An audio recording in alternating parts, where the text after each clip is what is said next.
হেই save হয়েছে।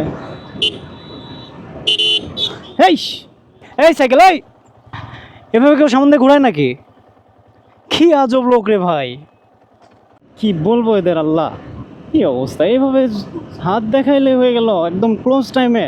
কতটুকু difference ছিল, এতটুকু ডিফারেন্সে হাত দেখাইলো আর হয়ে গেল সে রাস্তা ক্রস করবে।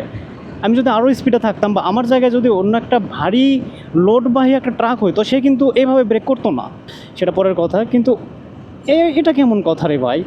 তো যাই হোক, যারা সাইকেল ইউজ করেন প্লিজ এই ব্যাপারগুলা মাথায় রেখেন, পিছনে ভালোভাবে দেখে তারপরে রাস্তাটা ক্রস করেন।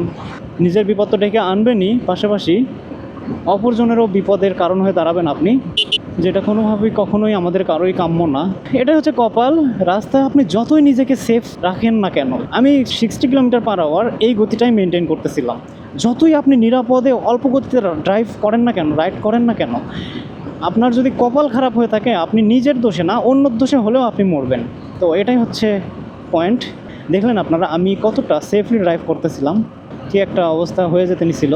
দোষ হয়তো কিন্তু আমারই, যে আমি স্পিডে ছিলাম। একটা অ্যাক্সিডেন্ট হইলে যার দ্বারা অ্যাক্সিডেন্টটা হয়, দোষ হয় তার, বাট খতিয়ে দেখে না কেউ। তো এই হচ্ছে অবস্থা, এই হচ্ছে আমাদের কন্ডিশন। সবাই সাবধানে থাকি, সাবধানে রাইড করি। আল্লাহ হাফিজ।